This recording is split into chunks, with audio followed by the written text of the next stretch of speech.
친구들 안녕. 명절 잘 보내고 있어요. 어제 보니까 명절인데도 집에 못 가고 고향에 못 가고 아이들이랑 집회에 나가 있는 거 보니까 속상하기도 하고 마음이 아프더라고요. 오늘은 좀 어떠신지 모르겠어요. 뭐 떡국도 먹고 명절 음식 좀 드셨어요? 저도 엄마가 조기구이랑 뭐 여러 가지 전들 뭐 표고버섯전, 그거 동그랑땡, 동태전 좋아하거든요. 여러분 동태전 좋아하세요? 저는 동태전을 좋아해요. 생선을 다 좋아하긴 한데 이렇게 전 중에서는 새송이버섯 전이랑 동태전이 맛있더라고요. 그러니까 동태전이랑 새우튀김이랑 그런 거 조금씩 몇 개 이렇게 해가지고 먹었어요. 잡채도 주셨는데 잡채는 요즘에 제가 자주 해먹어서 놔뒀어요. 남겨놔서 또 생각나면 먹으려고. 여러분들도 가족들이랑 또 사랑하는 사람들이랑 또 혼자 지내시더라도 그런 명절 음식들 드시고 요즘에는 예전보다는 그런 명절 개념이 좀 축소됐잖아요. 그래서 시장 문 열었을 테니까 뭐 모듬전 이렇게 사면 여러 가지 전들 이렇게 담아주잖아요. 그러니까 모듬전이랑 그런 나물들 몇 가지 있잖아요. 그런 거랑 이렇게 사가지고 혼자 계시더라도 사서 이렇게 맛있게 먹으면 어떨까 그런 생각이 들었어요. 뭐 똑같잖아요. 그냥 저는 요즘에는 저 혼자 지내는 게 참 행복하더라고요.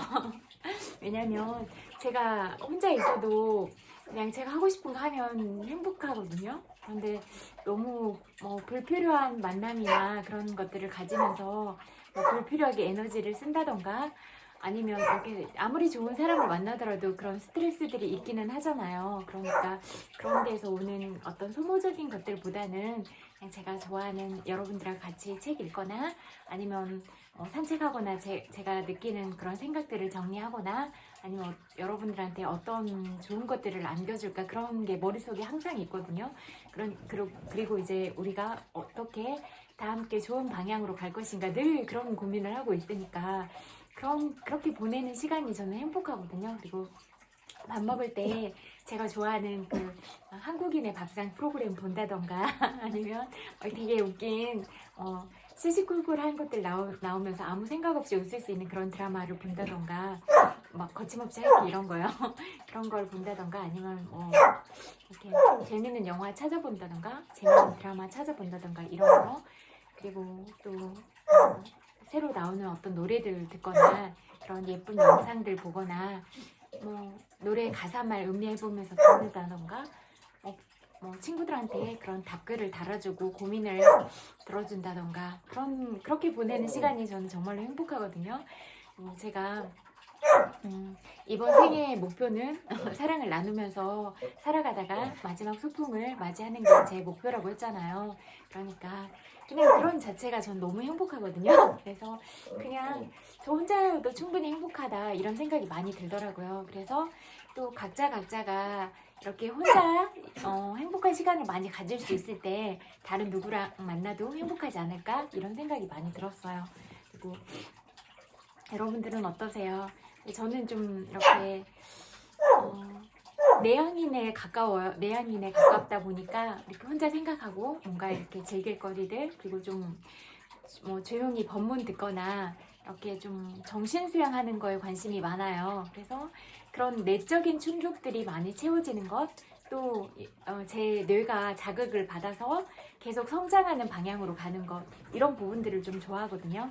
그래서 저도 많이 부족하고 그러니까 여러분들이 어떤 지혜들을 안겨주시면 제 생각에 자극제가 되거든요. 그래서 저는 제 생각을 깨뜨려주는 사람을 좋아해요. 왜냐면 제 생각이라는 그 틀 안에 갇혀있지 않고 계속 새로운 자극을 받으면 계속 발전하고 싶고 더 배우고 싶거든요.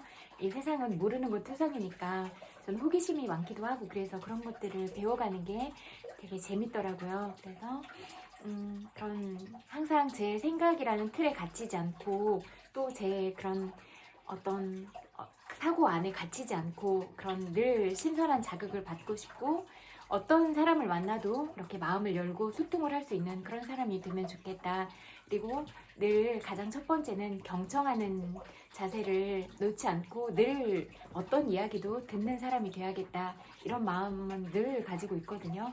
그래서 가장 중요한 건 내가 말을 많이 하는 것보다 누군가의 말을 들어주는 것, 그게 가장 우선이라고 생각해요. 그런데 이렇게 친구들을 만나거나 사람들을 만나보면 그냥 상대방과 그 대화는 주고받는 거잖아요. 그런데 자기 얘기만 막 하느라고 상대방 얘기는 안 듣고 숨 쉴 틈 없이 자기 얘기만 막 하는 사람들이 많아요. 대부분 그래요. 근데 그런 거는 그냥 자기가 쌓여있던 것들을 막 아무 상대방에 대한 배려 없이 그냥 막 털어놓는 것 뿐이잖아요.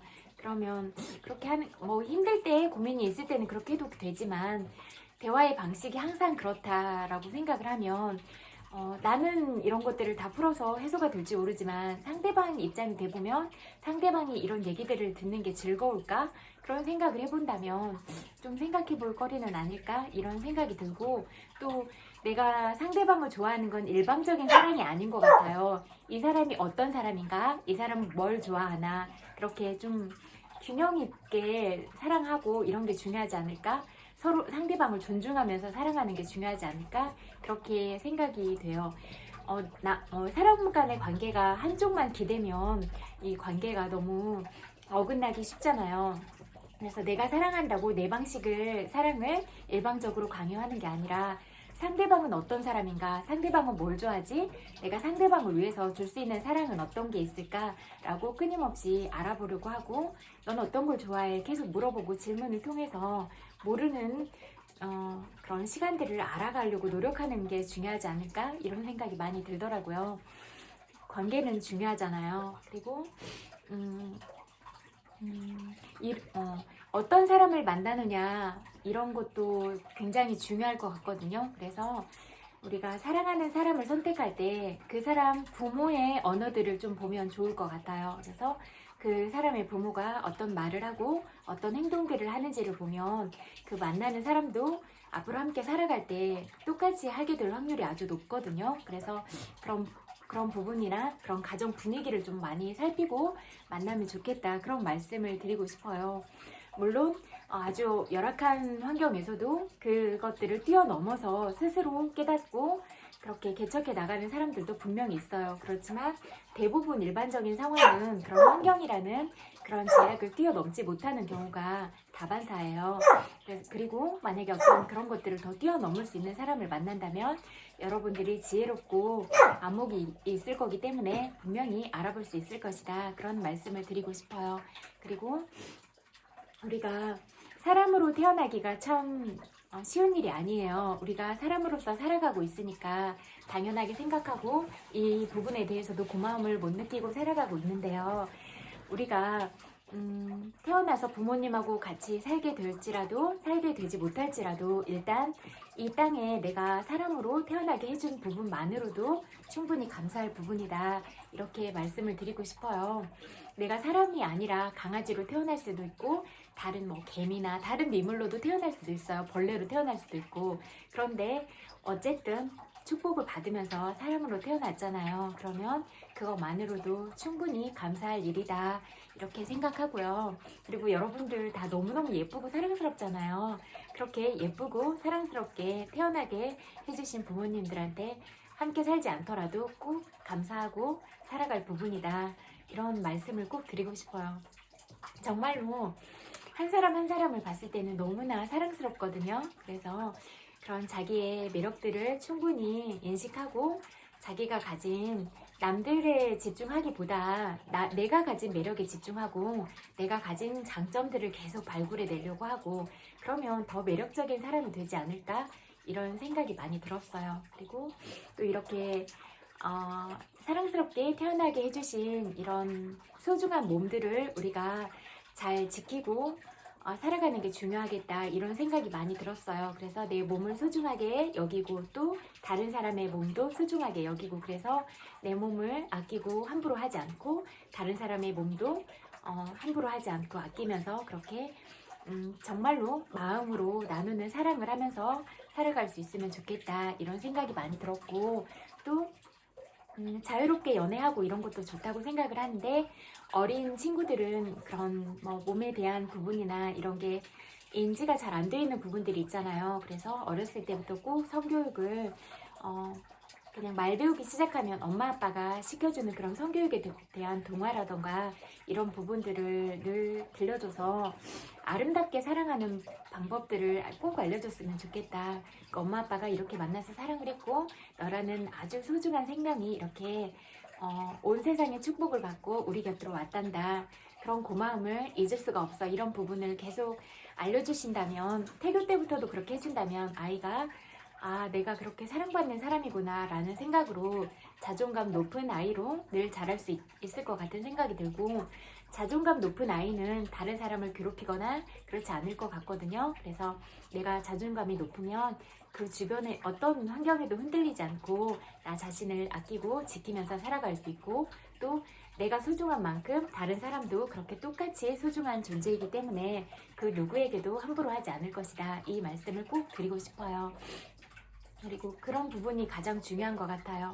나 자신을 아끼고 사랑하고 내 몸도 소중히 돌볼 수 있고 다른 사람 몸도 소중하게 생각하고 또 어떤 인연들을 만났을 때 어떤 환경이나 그런 댐댐이들을 볼 수 있는 그런 부분은 그 사람의 부모를 보고 왜냐하면 잘못된 인연들을 선택을 했을 때 인생이라는 어떤 그런 주기를 봤을 땐 어떤 시간들을 잃어버릴 수도 있는데요.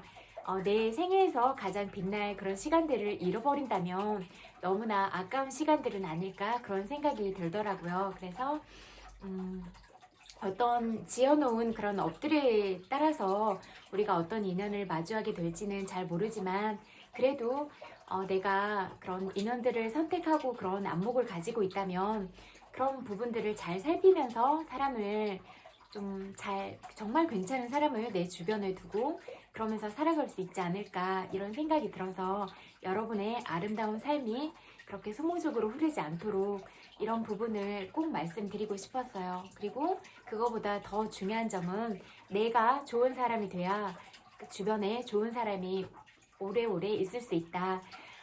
아무리 좋은 사람이라고 해도 내가 좋은 사람이 아니면 그 사람은 내가 이 사람과 같이 있을 만한 사람이 아니구나 라고 생각을 하고 판단을 하면 반드시 떠날 것이다. 이 말씀을 드리고 싶어요. 그래서 내가 좋은 사람일 때 그리고 그 사람의 100% 진심으로 대했을 때 그 사람이 다 느끼니까 그렇게 오랫동안 남아있고 계속 뭐라고 할까? 시간이 갈수록 계속 신뢰가 쌓이는 관계가 안정적이고 계속 쭉 끝까지 갈 수 있는 관계다. 이런 말씀을 드리고 싶어요. 그래서 이런 사람 간의 관계에 있어서도 신뢰는 너무나 중요한 부분이고 어떤 관계로 만나더라도 신뢰는 너무 중요한 부분인 것 같아요. 일을 진행함에 있어서도 사업 파트너로서도 국가와 국가 간의 원수들로서도 그런 신뢰가 쌓인 사람들을 만나서 관계를 하고 싶고 중요한 일들을 처리한다면 그런 사람과 함께 하고 싶잖아요. 그래서 나 스스로 그렇게 믿음을 줄 수 있는 사람이 되자. 거짓말하지 말고 늘 진실하게 대하고 늘 모든 것들에 감사하고 늘 다른 사람에게 사랑스럽게 말하고 친절한 태도로 말하고 이런 부분들은 우리가 갖춰야 될 그런 기본적인 덕목들이 아닐까 이런 생각이 늘 들었어요. 그리고 어떤 사람이 잘못을 했을 때는 그렇게 인신공격을 하지 말고 꼭 잘못된 부분에 대해서 정확하게 말을 하고 그냥 이렇게 비속어적인 표현을 쓴다면 돌려가기 스킬들 너무 많이 쓰잖아요. 그런 거 너무 치사한 것 같아요. 정면승부하세요. 이런 부분은 너무 속상해. 이렇게 하지 않았으면 좋겠어. 그렇게 하니까 내가 불편한 생각이 들어. 그렇게 하면 나는 너무 슬플 것 같아 라고 말하는 게 좋을 것 같아요. 일단 그렇게 돌려가기 스킬을 쓴다는 건 나 자신도 아는 거예요. 내가 이 말을 하는 게 옳지 않다는 걸 스스로도 양심적으로도 아니까 비겁하게 그렇게 돌려가기 스킬들을 쓴다고 생각을 하는데 그런 거 너무 치사하고 비겁한 것 같아요. 우리는 그런 방법들을 사용하지 않아도 인연교류를 하지 않아도 바로 직선적으로 소통을 해서 그렇게 좋은 관계들을 이끌어 갈 수 있다 이렇게 생각을 해요. 그리고 직접적으로 말을 할 수 없는 말이라면 하면 안 된다고 생각을 해요. 그거는 자기가 스트레스 쌓이고 그러니까 질투가 나거나 시기가 나니까 그렇게 사람을 공격하고 싶은 그런 모습으로 투사하고 있는 거잖아요. 자기 내면 아이가, 상처받은 아이가 다른 사람을 투사라는 방법을 통해서 공격형 수단으로 쓰고 있는데 그런 거 너무나 미성숙한 태도다 이렇게 보거든요. 그러니까 그러지 않아도 충분히 우리가 관계를 이끌어 나갈 수 있다 이렇게 생각을 해요. 그리고 여러분이 다른 사람과 비교할 수 없는 특별한 존재들인데 왜 자기의 장점을 보려고 하지 않고 자기의 특별함을 보려고 하지 않고 남들과 늘 비교를 하면서 그렇게 살아가세요. 여러분들은 그 누구와도 비교할 수 없는 이 세상에 단 하나밖에 없는 유일한 빛들이다. 이런 말씀을 꼭 드리고 싶어요. 그러니까 나의 장점을 보자. 그리고 늘 나의 매력을 보려고 하자. 그리고 다른 사람의 매력을 보려고 하자. 다른 사람의 사랑스러움을 보려고 하자.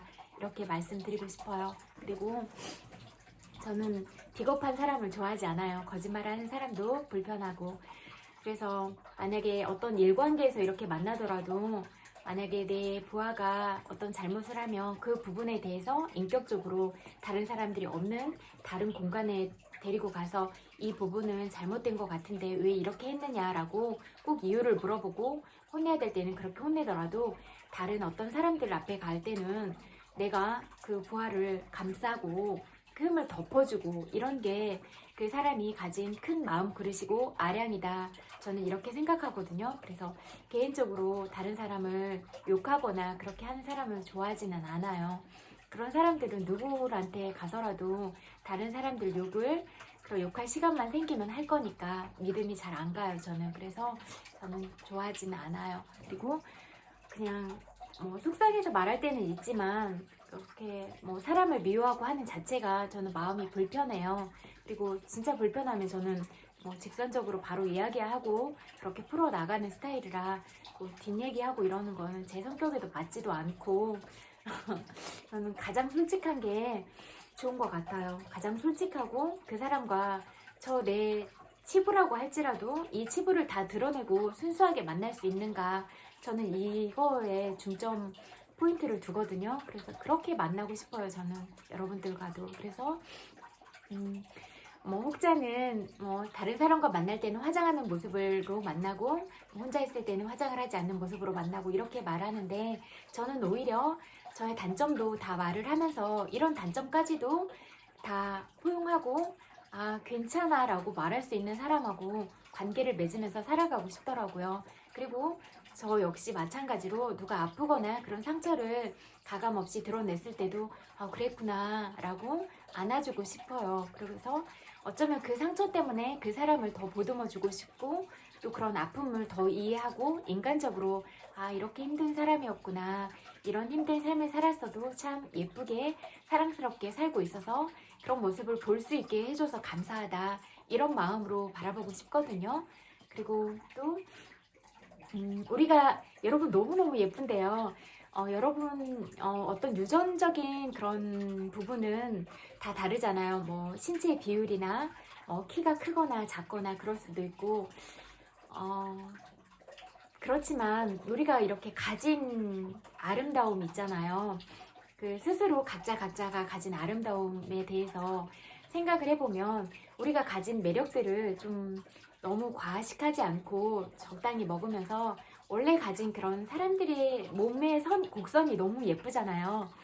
어떤 친구의 예쁜 몸의 선을 봤는데 아 참 예쁘다 이런 생각이 들더라고요. 그래서 뭐 개인적으로 뭐 진짜 그런 모델 같은 그런 몸을 가지고 태어난 사람도 있지만 그렇지 않고 아담 하더라도 너무 예쁘다고 생각을 하거든요. 그래서 그냥 키가 큰 사람은 큰 사람대로 매력이 있고 작은 사람은 작은 사람대로 매력이 있다고 생각을 하는데 그래도 너무 과식하지 않고 그래서 원래 우리가 가진 이런 본연의 아름다움을 좀 그대로 유지하면서 가꾸고 살아가는 것들은 우리가 어떤 사랑을 하는 상대방을 만났을 때도 이렇게 살짝 긴장감을 늦추지 않고 내가 가장 매력적인 모습으로 사랑을 할 수 있지 않을까 이런 생각이 좀 들더라고요. 그래서 뭐 누구랑 만났을 때는 어떤 그 가장 중요한 건 내면이 잘 통하는 사람이 중요하다고 생각을 하거든요. 그래서 내면이 아름다운 사람들과 이런 그 마음으로 사랑하고 이런 게 가장 중요하고, 또 그런 관계가 발전을 하면 이런 감각적인 부분의 사랑으로도 연결이 되잖아요. 왜냐면 사랑하면 모든 걸 다 나누고 싶으니까. 그랬을 때도 예의가 필요할 것 같아요. 그 사람을 만났을 때 내 몸에서 아름다운 향기가 나도록 이렇게 뭐 스킨이나 화장을 과하지 않게 해서 좋은 향이 나게 한다던가, 향수를 뿌리거나, 그리고 뭐 이를 잘 닦거나, 뭐 가글가글을 잘해서 입에서도 향기가 나게 이렇게 한다던가, 이렇게 좀 보이지 않는 노력을 하고, 이렇게 약간 진짜 막 사랑스러운 연인처럼 이렇게 만나려고 하는 노력이 중요할 것 같다, 이런 생각이 들더라고요. 그래서 막 울퉁불퉁한 근육 이런 건 아니더라도 그냥 정말 예쁘게 그런 몸들을 가지고, 그런 부분들을 유지하려고 이렇게 긴장을 늦추지 않는 이런 것들은 서로가 늘 정말 사랑하면 나이가 들어도 계속 연인 같은 그런 사랑스러운 느낌들이 있잖아요. 그런데 이런 것들은 노력을 통해서 나이가 들더라도 우리가 계속 사랑스러움들을 유지할 수 있지 않을까, 이런 생각이 많이 들더라고요. 그냥 예를 들면 곰돌이 푸우는 귀엽지만 섹시하다고 생각하지는 않잖아요. 그런데 이렇게 연인으로 만나고 그럴 때는 좀 섹시한 매력도 있으면 더 끌리는 그런 향이나 이런 것들도 있을 것 같거든요.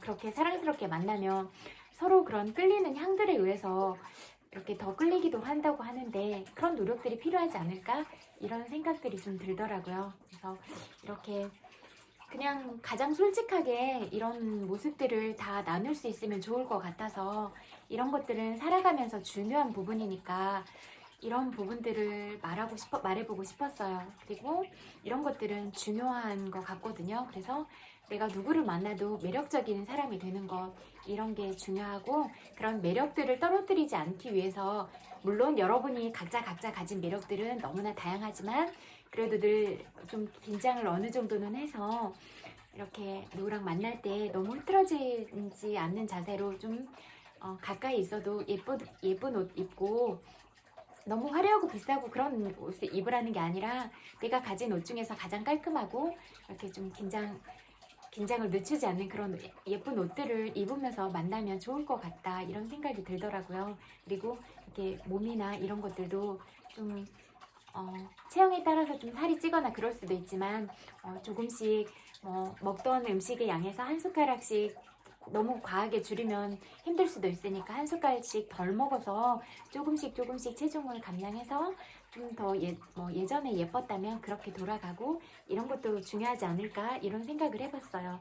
그리고 이것들은 그런 이미지 트레이닝을 통해서 운동하는 효과랑 똑같은 효과가 있기 때문에, 가장 예쁜 사람의 사진을 가장 잘 보이는 곳에 붙여두거나, 냉장고에 붙여두거나, 방문 앞에 붙여두거나, 책상에 붙여둬서 계속 보면서 그렇게 새기는 거예요. 아름다운 몸을 생각하면서.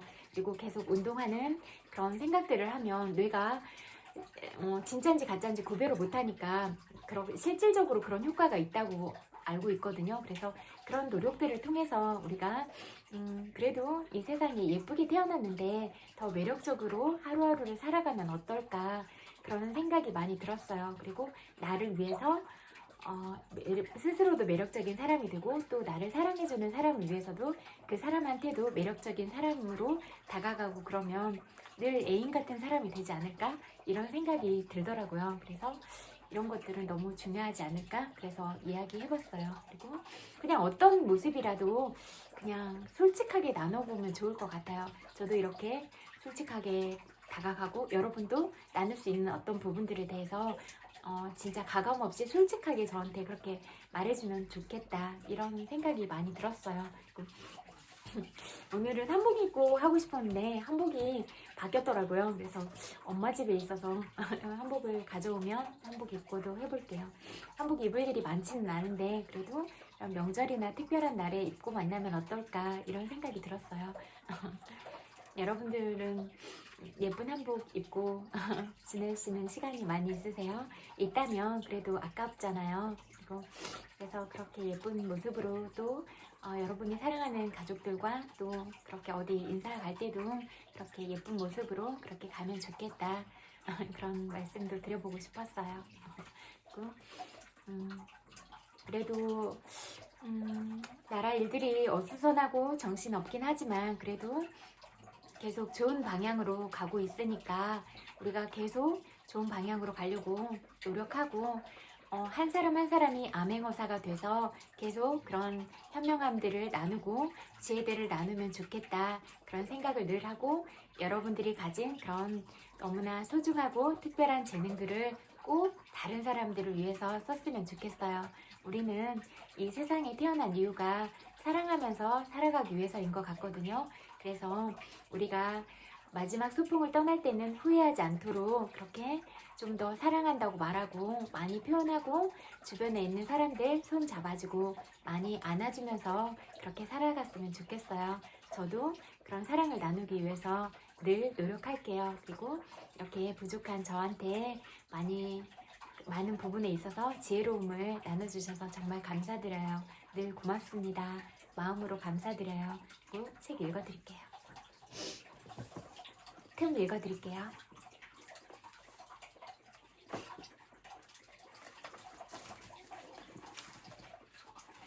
천국행과 지옥행의 기준은 두려움이다.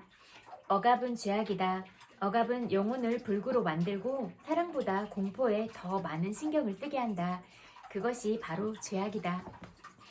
공포를 더 중시하는 것은 죄악이고 사랑을 더 주목하는 것은 선이다.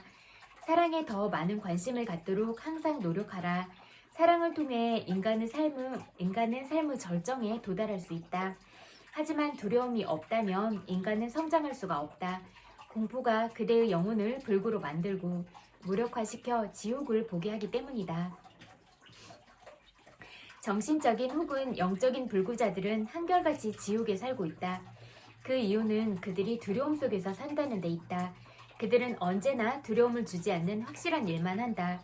하지만 그런 일들은 아무 가치가 없다. 가치 있는 일들은 언제나 공포를 수반한다.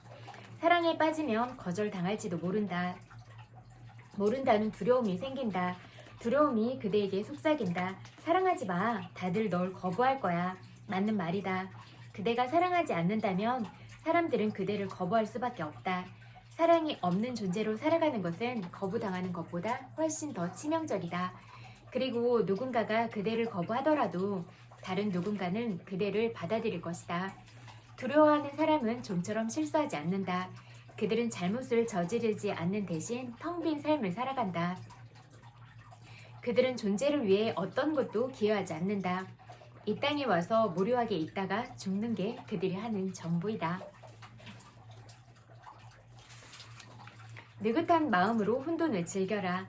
삶은 불안정하다. 이것은 삶이 자유롭다는 의미이다. 삶이 안정적이라 함은 곧 그대가 그 속에 구속되어 있다는 의미이다. 모든 것이 확실하다는 것은 거기에 자유가 없다는 의미이다.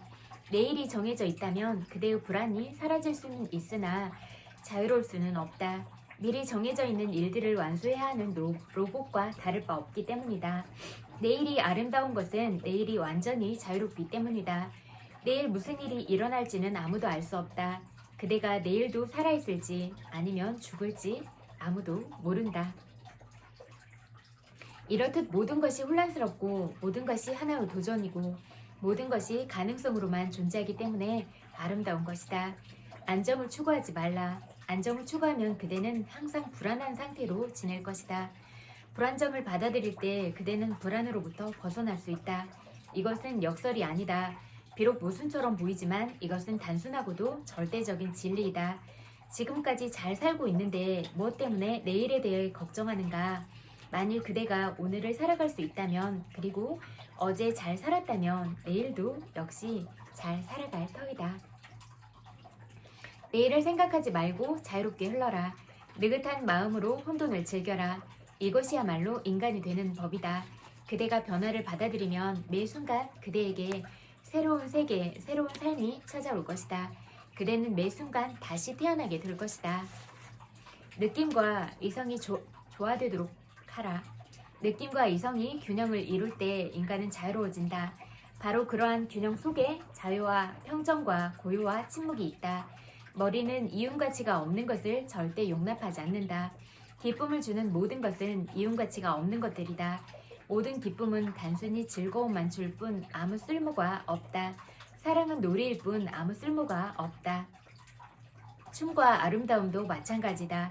가슴에 중요한 모든 것은 이성에는 아무 쓸모가 없는 것들이다. 따라서 처음부터 인간은 가슴에 더 많은 투자를 하고 조화를 이루어야 한다. 인간은 가슴에 대해 더 많이 투자하는 법을 배워야 한다. 균형을 이루기 위해서는 이성과 정반대인 곳으로 가야 한다. 인간은 중립의 상태에 다다를 수 있다. 하지만 우선은 이성이 너무 많은 지배를 하고 있는 가슴까지 나아가야 한다. 삶이 난장판인 것을 아직도 모르는가? 고정관념을 버려라. 그래야면 그대는 더욱 혼란을 즐길 수 있게 될 것이며 그것은 더 이상 혼란이 아니다. 그것은 창조적인 혼돈 상태이다. 만일 그대가 고정관념을 갖고 있다면 삶은 그대에게 더 많은 혼란을 일으킬 것이다. 삶은 결코 그대가 꿈꾸는 대로 되지 않는다. 삶은 일과 사람들을 간섭, 속임수로 뒤죽박죽이다. 삶은 그대가 설계하는 모습 그대로 모든 것이 항상 그 자리에 놓여있는 방이 아니다. 삶은 그야말로 난장판이다. 나는 지금까지 진정으로 혼란스러운 사람을 단 한 번도 만난 적이 없다. 하지만 고정관념을 가진 사람을 만나면 나는 혼란스럽다. 고정관념이 많아질수록 혼란도 많아진다. 혼란스럽지 않고 싶다면 고정관념을 버려라. 혼란이 바뀌는 것이 아니라 더 이상 혼란으로 보이지 않게 될 것이다. 그것이 살아있는 삶이다. 미소에 가식이 있어서는 안 된다. 그대가 원하지 않는 것은 단지 고개만 돌려도 저절로 죽기 마련이다. 돌보지 않는 화초가 저절로 말라 죽듯이 그러니 위선과 가식을 마주하게 되면 그저 시선을 돌려버리기만 하면 된다. 미소를 지으려다 불현듯 그것이 가식임을 깨달으면 즉시 멈추어라. 웃음을 머금고 있는 중이라 할지라도 입가의 긴장을 풀고 상대에게 사과하라. 마음에서 우러나오는 미소야말로 참된 미소이다. 미소가 우러나오지 않는데도 애써 미소 지으려 하지 말라. 이건 말고 또 무엇을 할 수 있겠는가. 미소가 나오고 싶으면 저절로 나올 것이요. 나오고 싶지 않으면 나오지 않을 것이다. 미소를 강요할 수는 없다. 나는 지금 그대에게 사회적 관습에서 벗어나라는 말을 하고 있는 것이 아니다. 그대의 행동이 위선적이고 가식적이지 않은지 스스로를 항상 감시하라는 말을 하고 있는 것이다. 그대의 사장이라는 이유로 부득이 미소 지어야 한다면 그 미소가 가식임을 의식하고 사장이 속을 만큼 확실히 미소 지어라. 단 그대가 자신의 미소에 속아서는 안 된다. 이것이 핵심이다.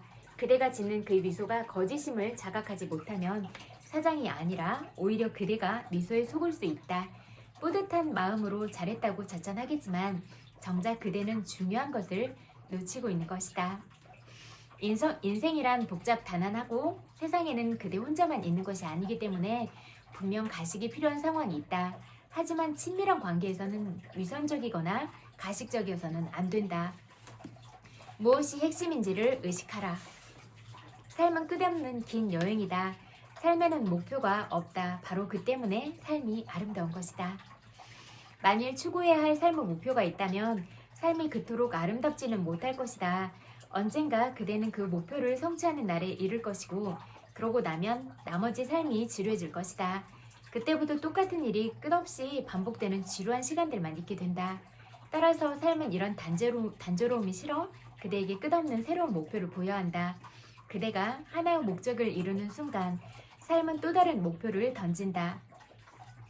여러분들 이 책들을 읽는 내용이 꼭 진실이거나 꼭 맞는 답일 수는 없어요. 이 책이 이런 말을 하더라도 여러분들의 생각이 있다면 그런 생각들을 쫓아가도 좋다고 생각을 해요. 그래서 작가는 이렇게 말을 하는구나. 하지만 나는 다른 생각을 하고 있어 라고 생각을 해서 작가의 생각도 들어보고 여러분의 생각도 키우고 그래서 각자가 그런 사고력들을 확장해 가는 게 중요한 것 같아요. 이렇게 계속 사고력들을 확장하다 보면 진짜 객관적인 진실들을 마주할 수 있고 객관적인 사고들을 할 수 있어서 가짜 뉴스나 여론몰이에 속지 않고 정말로 진실을 볼 수 있는 그런 눈들의 시야를 가질 수가 있다고 생각을 하거든요. 그래서 객관적인 사고들을 확립하는 것 이런 게 가장 중요하다 이런 말씀을 드리고 싶어요. 그리하여 그대는 다가갈수록 계속해서 뒤로 달아나 버리는 수평선처럼 결코 잡을 수 없는 목표를 쫓아가게 된다. 하지만 만일 그대가 이러한 삶의 메커니즘을 이해하게 되면 마음의 모든 긴장이 사라지게 될 것이다. 긴장이란 목표를 갈망하고 어딘가를 향해 달려나가고자 할 때 생겨나는 것이기 때문이다. 마음은 계속해서 목표를 쫓아 허둥대고 삶은 출발과 도착을 쉬지 않고 반복한다. 이렇듯 삶은 닿아야 하는 최종 귀착지가 없고 따라서 완성될 수가 없다. 하지만 바로 이것이 삶의 완벽함이다. 역동적이고 영원하기 때문에 삶은 정체하지 않고 계속해서 흐른다. 일단 그대가 이러한 삶의 원리를 이해하게 되면 그때부터 그대는 삶의 여정을 즐길 수가 있다.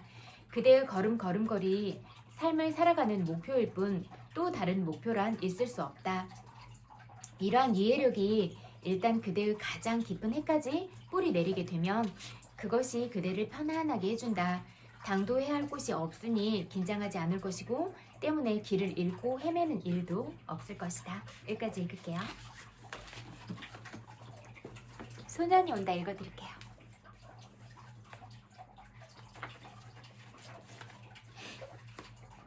그곳에서 당신은 이름 대신 빨갱이년으로 불렸다.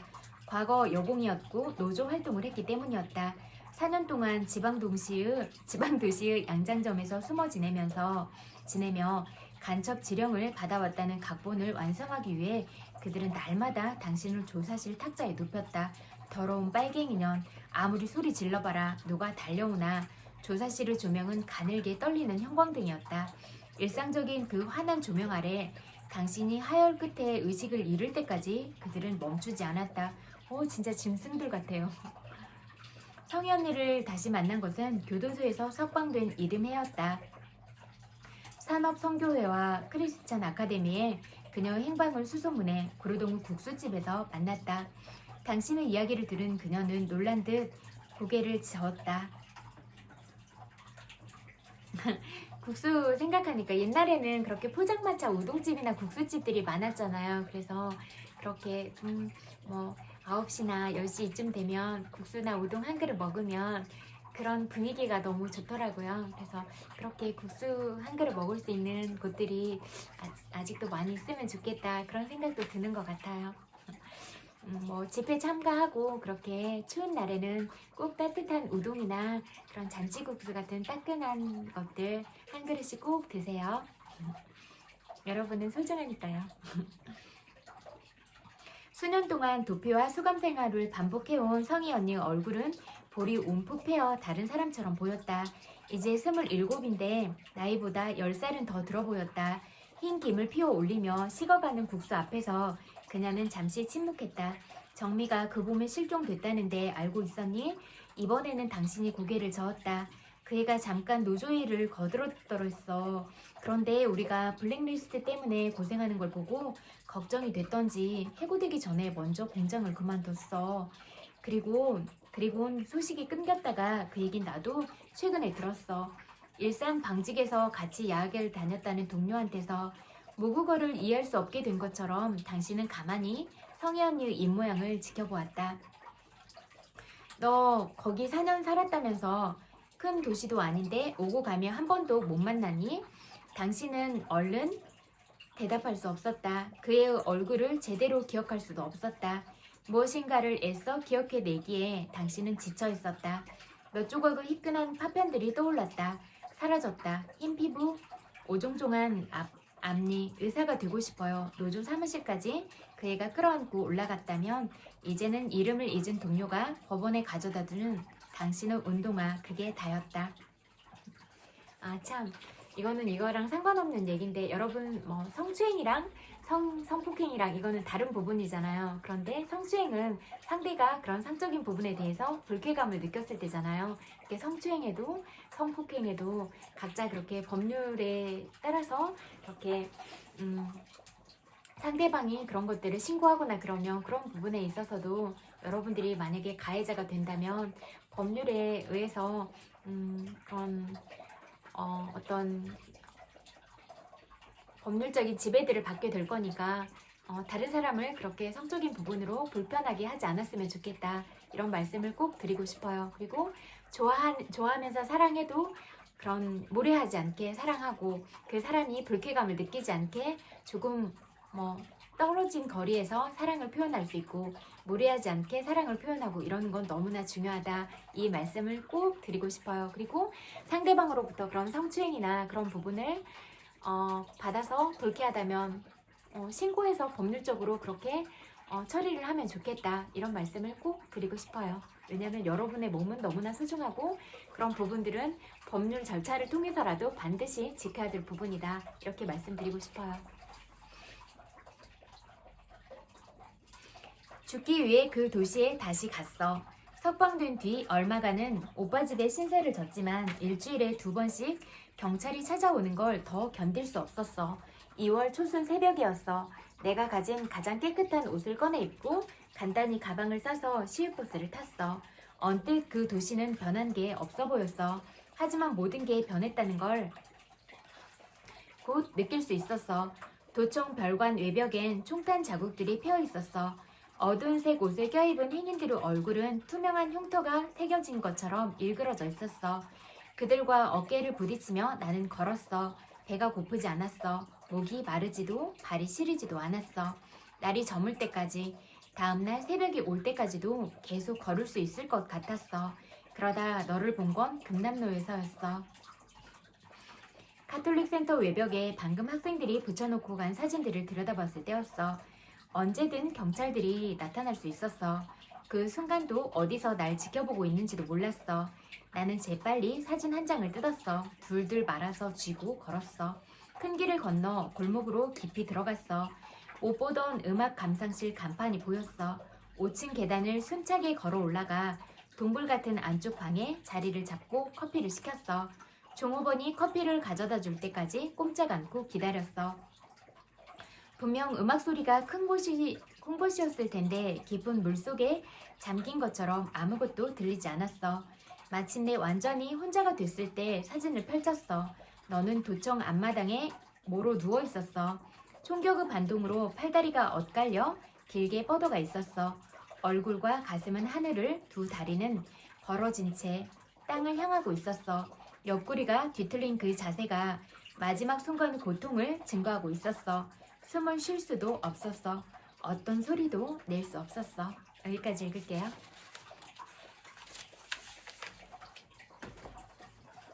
하루 한 장 삶에 새기는 논어 읽어드릴게요.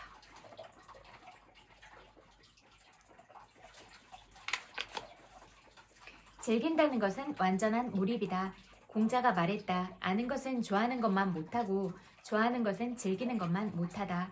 무엇을 함에 있어서 아는 것보다 좋아하는 것은 더 큰 동기부여가 되고 좋아하는 것보다 즐기는 것은 더 큰 동기부여가 된다. 공부든 일이든 즐기는 것은 최고의 경지이자 포기하지 않고 끝까지 할 수 있는 원동력이 된다.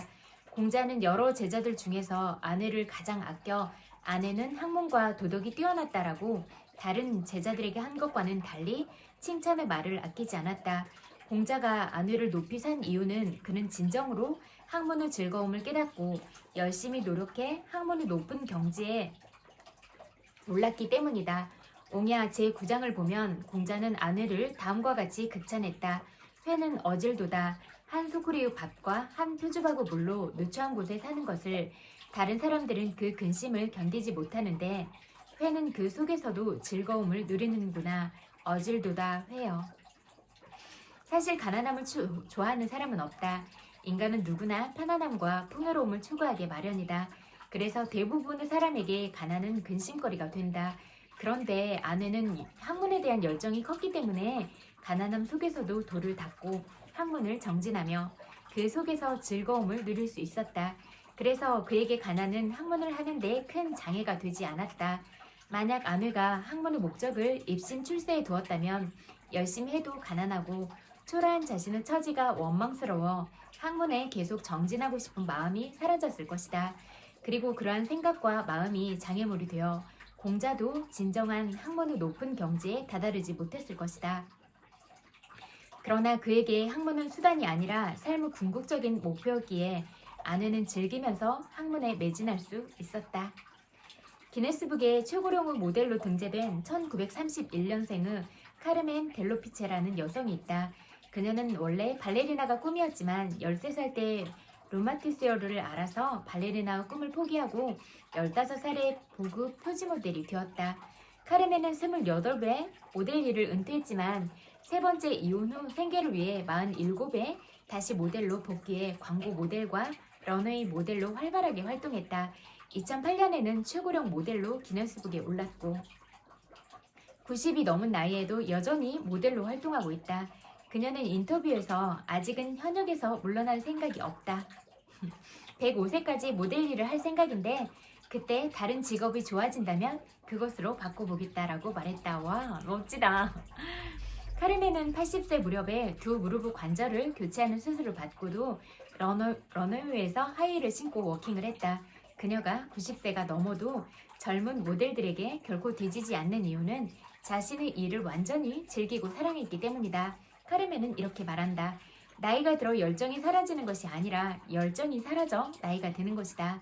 어떤 일이든 사랑하고 즐기면 거기에 몰입하게 되고 자연스럽게 노력하게 된다. 즐기는 것은 곧 온전한 몰입이다. 그래서 즐기는 자를 이길 수는 없는 법이다. 감정 후 균형을 잡아주는 저울 추는 이성. 공자가 말했다. 시경에는 관저의 내용은 즐겁지만 음란하지 않고 슬프지만 비통하지 않다. 관저는 시경, 국풍, 주나무 첫 번째 편으로 요조숙녀와 군자, 즉 남녀가 사랑을 이루어가는 과정을 비유적으로 읊은 시다. 공자는 관저시를 즐겁지만 음란하지 않고 슬프지만 비통하지 않다고 평을 했다. 다시 말해 감정의 중용을 이루고 있다는 말이다. 우리 인간에게 감정은 삶을 위해서 매우 중요한 요소다. 누구든 감정을 제대로 느끼며 살아야 행복하게 살아갈 수 있다. 그런데 문제는 감정이 도를 넘어서면 도리어 해를 끼친다는 것이다.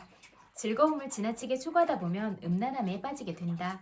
좀 더 자극적인 것을 원하고 그 자극이 약해질 정도로 익숙해지면 더 큰 자극을 원하게 되는 것이 인간의 본능이다.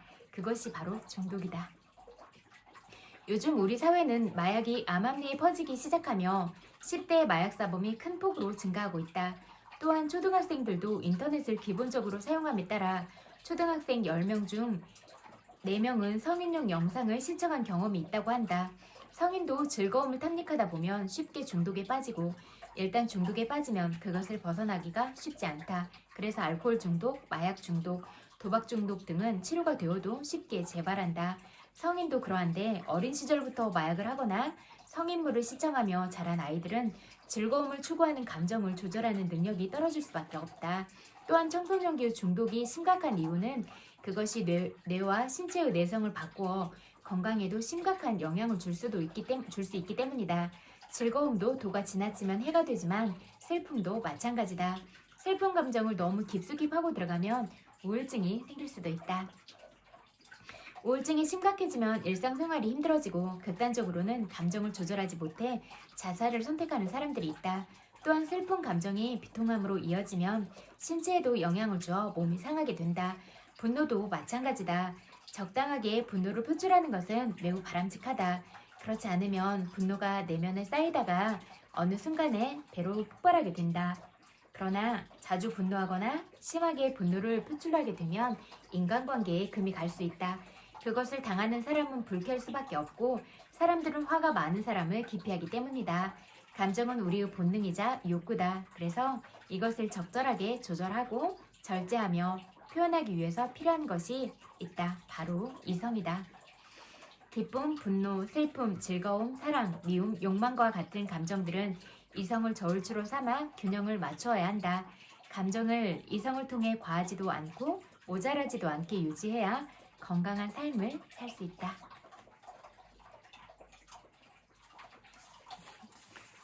여기까지 읽을게요.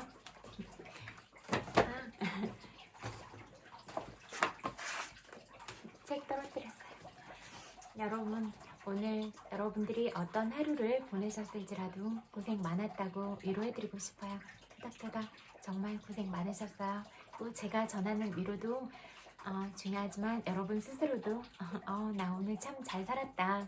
오늘 행복한 하루를 살 수 있어서 참 감사하다. 또는 이렇게 힘든 하루가 있었는데 그래도 이렇게 잘 살아준 나한테 대견하고 감사해라고 스스로 스스로 쓰담쓰담 해주면서 여러분 자신을 사랑하고 그렇게 격려하고 그러면서 하루를 마무리할 수 있으면 좋겠어요. 그리고 여러분의 소중한 시간을 저와 함께 해주셔서 정말로 감사드려요. 100만 번 볼뽀뽀 보내드릴게요. 엄청 많이 사랑해요. 그리고 오늘 하루 마무리 잘 하시고 따뜻하게 포근하고 그런 이불 덮고 주무세요. 그리고 또 어떤 혼자 있는데 위로가 필요하다면 곰돌이 인형처럼 이렇게 나한테 심리적으로 안정감을 줄 수 있는 그런 포근한 인형들 껴안고 그렇게 주무세요. 아니면 뭐 그런 베개라던가 내가 좀 안정감을 느낄 수 있는 그런 것들 있잖아요. 그런 거 꼭 안고 이렇게 주무세요. 편안하고 따뜻하게 주무시고 긍정적인 생각, 좋은 감정으로 그렇게 잠드세요. 꿀라이 안녕.